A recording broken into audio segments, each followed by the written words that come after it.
Autobiography of a Yogi. Chapter 5. A Perfume Saint displays his wonders. To everything there is a season, and a time to every purpose under the heaven.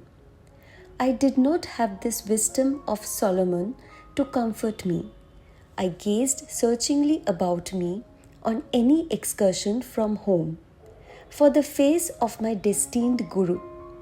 But my path did not cross his own until after the completion of my high school studies. 2 years elapsed between my flight with Amar toward the Himalayas and the great day of Sri Yukteswar's arrival into my life. During that interim, I met a number of sages, the Perfume Saint, the Tiger Swami, Nagendranath Bhaduri, Master Mahashay, and the famous Bengali scientist Jagdish Chandra Bose. My encounter with the Perfume Saint had two preambles, one harmonious and the other humorous. God is simple, everything else is complex. Do not seek absolute values in the relative world of nature. These philosophical finalities gently entered my ear as I stood silently before a temple image of Kali. Turning, I confronted a tall man whose garb, or lack of it, revealed him a wandering sadhu. You have indeed penetrated the bewilderment of my thoughts, I smiled gratefully. The confusion of benign and terrible aspects in nature, as symbolized by Kali, has puzzled wiser heads than mine. Few there be who solve her mystery. Good and evil is the challenging riddle which life places sphinx-like before every intelligence. Attempting no solution, most men pay forfeit with their lives, penalty now even as in the days of Thebes. Here and there, a towering lonely figure never cries defeat. From the maya of duality, he plucks the cleaveless truth of unity. You speak with conviction, sir. I have long exercised an honest introspection, the exquisitely painful approach to wisdom. Self-scrutiny, relentless observance of one's thoughts is a stark and shattering experience. It pulverizes the stoutest ego, but true self-analysis mathematically operates to produce seers. The way of self-expression, individual acknowledgements, results in egotists, sure of the right to their private interpretations of God and the universe. Truth humbly retires, no doubt, before such arrogant originality. I was enjoying the discussion. Man can understand no eternal verity until he has freed himself from pretensions. The human mind, bared to a centuried slime, is teeming with repulsive life of countless world delusions. Struggles of the battlefields pale into insignificance here, when man first contends with inward enemies. No mortal foes these, to be overcome by harrowing array of might. Omnipresent, unresting, pursuing man even in sleep, subtly equipped with a miasmic weapon. These soldiers of ignorant lusts seek to slay us all. Thoughtless is the man who buries his ideals, surrendering to the common fate.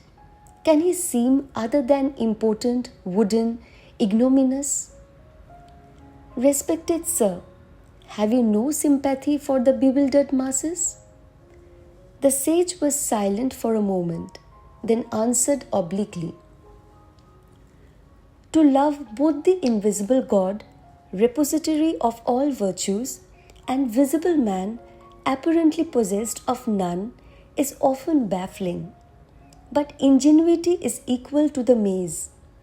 Inner research soon exposes a unity in all human minds, the stalwart kinship of selfish motive.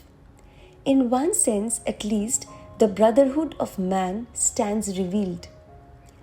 An august humility follows this leveling discovery. It ripens into compassion for one's fellows, blind to the healing potencies of the soul awaiting exploration. The saints of every age, sir, have felt like yourself for the sorrows of the world. Only the shallow man loses responsiveness to the woes of others' lives as he sinks into narrow suffering of his own. The sadhu's austere face was noticeably softened. The one who practices a scalpel self-dissection will know an expansion of universal pity. Release is given him from the deafening demands of his ego. The love of God flowers on such soil. The creature finally turns to his Creator, if for no other reason than to ask in anguish, "Why, Lord, why?" By ignoble whips of pain, man is driven at last into the infinite presence, whose beauty alone should lure him. The sage and I were present in Calcutta's Kalighat temple, whither I had gone to view its famed magnificence. With a sweeping gesture, my chance companion dismissed the ornate dignity. Bricks and mortar sing us no audible tune. The heart opens only to the human chant of being. We strolled to the inviting sunshine at the entrance, where throngs of devotees were passing to and fro. "You are young," the sage surveyed me thoughtfully. "India too is young." The ancient rishis laid down ineradicable patterns of spiritual living. Their hoary dictums suffice for this day and land. Not outmoded, not unsophisticated against the guiles of materialism, the disciplinary precepts mold India still. By millenniums, more than embarrassed scholars care to compute, the skeptic time has validated Vedic worth. Take it for your heritage. As I was reverently bidding farewell to the eloquent sadhu, he revealed a clairvoyant perception. "After you leave here today, an unusual experience will come your way." I quitted the temple precincts and wandered along aimlessly. Turning a corner, I ran into an old acquaintance, one of those long-winded fellows whose conversational powers ignore time and embrace eternity.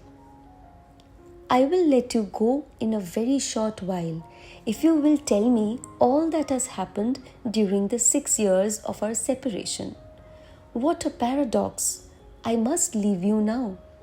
But he held me by the hand, forcing out tidbits of information. He was like a ravenous wolf. I thought in amusement. The longer I spoke, the more hungrily he sniffed for news. Inwardly, I petitioned the goddess Kali to devise a graceful means of escape. My companion left me abruptly. I sighed with relief and doubled my pace, dreading any relapse into the garrulous fever. Hearing rapid footsteps behind me, I quickened my speed. I dared not look back, but with a bound, the youth rejoined me, jovially clasping my shoulder. "I forgot to tell you of Gandha Baba, or Perfume Saint, who is gracing yonder house." He pointed to a dwelling a few yards distant. "Do meet him. He is interesting. You may have an unusual experience. Goodbye." And he actually left me. The similarly worded prediction of the sadhu at Kalighat temple flashed to my mind. Definitely intrigued, I entered the house and was ushered into a commodious parlor. A crowd of people was sitting, orient-wise, here and there on a thick orange-colored carpet. An odd whisper reached my ear. "Behold Gandha Baba on the leopard skin. He can give the natural perfume of any flower to a scentless one, or revive a wilted blossom, or make a person's skin exude delightful fragrance. I looked directly at the saint. His quick gaze rested on mine. He was plump and bearded, with dark skin and large gleaming eyes. Son, I am glad to see you. Say what you want. Would you like some perfume? What for? I thought his remark rather childish. To experience the miraculous way of enjoying perfumes. Harnessing God to make odors? What of it? God makes perfume anyway. Yes, but he fashions frail bottles of petals for fresh use and discard. Can you materialize flowers? I materialize perfumes, little friend. Then scent factories will go out of business. I will permit them to keep their trade. My own purpose is to demonstrate the power of God. Sir, is it necessary to prove God? Isn't He performing miracles in everything, everywhere? Yes, but we too should manifest some of His infinite creative variety. How long did it take to master your art? 12 years. For manufacturing scents by astral means. It seems, my honored saint, you have been wasting a dozen years for fragrances which you can obtain with a few rupees from a florist's shop. Perfumes fade with flowers. Perfumes fade with death. Why should I desire that which pleases the body only? Mr. Philosopher, you please my mind. Now stretch forth your right hand. He made a gesture of blessing. I was a few feet away from Gandha Baba. No one else was near enough to contact my body. I extended my hand, which the yogi did not touch. What perfume do you want? Rose. Be it so. To my great surprise, the charming fragrance of rose was wafted strongly from the center of my palm. I smilingly took a large white scentless flower from a nearby vase. Can this odorless blossom be permitted with jasmine? Be it so. A jasmine fragrance instantly shot from the petals. I thanked the wonder worker and seated myself by one of his students. He informed me that Gandha Baba, whose proper name was Vishuddhananda, had learned many astonishing yoga secrets from a master in Tibet. The Tibetan yogi, I was assured, had attained the age of over 1,000 years. His disciple Gandha Baba does not always perform his perfume feats in the simple verbal manner you have just witnessed. The student spoke with obvious pride in his master. His procedure differs widely to accord with diversity in temperaments. He is marvelous. Many members of the Calcutta intelligentsia are among his followers. I inwardly resolved not to add myself to their number. A guru too literally marvelous was not to my liking. With polite thanks to Gandha Baba, I departed. Sauntering home, I reflected on the 3 varied encounters the day had brought forth. My sister Uma met me as I entered our Gurpar road door. "You're getting quite stylish, using perfumes." Without a word, I motioned her to smell my hand. What an attractive rose fragrance! It is unusually strong. Thinking it was strongly unusual, I silently placed the astrally scented blossom under her nostrils. "Oh, I love jasmine." She seized the flower. A ludicrous bafflement passed over her face as she repeatedly sniffed the odor of jasmine from a type of flower she well knew to be scentless. Her reactions disarmed my suspicion that Gandha Baba had induced an autosuggestive state whereby I alone could detect the fragrances. Later I heard from a friend, Alakananda, that the Perfume Saint had a power which I wish were possessed by the starving millions of Asia and today of Europe as well. I was present with 100 other guests at Gandha Baba's home in Burdwan. Alkananda told me. It was a gala occasion. Because the yogi was reputed to have the power of extracting objects out of thin air, I laughingly requested him to materialize some out-of-season tangerines. Immediately, the luchis, or the flat round Indian bread, which were present on all the banana leaf plates, became puffed up. Each of the bread envelopes proved to contain a peeled tangerine. I bit into my own with some trepidation, but found it delicious. Years later, I understood by inner realization how Gandha Baba accomplished his materializations. The method, alas, is beyond the reach of the world's hungry hordes.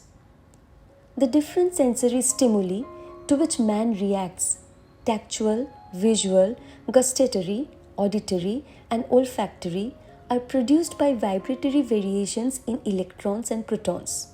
The vibrations in turn are regulated by lifetrons, subtle life forces or finer than atomic energies intelligently charged with the 5 distinctive sensory idea substances. Gandha Baba, tuning himself with the cosmic force by certain yogic practices, was able to guide the lifetrons to rearrange their vibratory structure and objectivize the desired result. His perfume, fruit, and other miracles were actual materializations of mundane vibrations and not inner sensations hypnotically produced. Performances of miracles, such as shown by the Perfume Saint, are spectacular but spiritually useless. Having little purpose beyond entertainment, they are digressions from a serious search for God. Hypnotism has been used by physicians in minor operations as a sort of physical chloroform for persons who might be endangered by an anesthetic. But a hypnotic state is harmful to those often subjected to it. A negative psychological effect ensues which in time deranges the brain cells. Hypnotism is trespass into the territory of another's consciousness. Its temporary phenomena have nothing in common with the miracles performed by men of divine realization. Awake in God, true saints effect changes in this dream world by means of a will harmoniously attuned to the creative cosmic dreamer. Ostentatious display of unusual powers are decried by masters. The Persian mystic Abu Said once laughed at certain fakirs who were proud of their miraculous powers over water, air, and space. A frog is also at home in the water, Abu Said pointed out in gentle scorn. The crow and the vulture easily fly in the air. The devil is simultaneously present in the east and in the west. A true man is he who dwells in righteousness among his fellow men, who buys and sells, yet is never for a single instant forgetful of God. On another occasion, the great Persian teacher gave his views on the religious life thus: to lay aside what you have in your head, like selfish desires and ambitions, to freely bestow what you have in your hand, and never to flinch from the blows of adversity. Neither the impartial sage at Kalighat temple nor the Tibetan trained yogi had satisfied my yearning for a guru. My heart needed no tutor for its recognitions and cried its own bravos, the more resoundingly because unoften summoned from silence. When I finally met my master, he taught me by sublimity of example alone the measure of a true man. Thank you.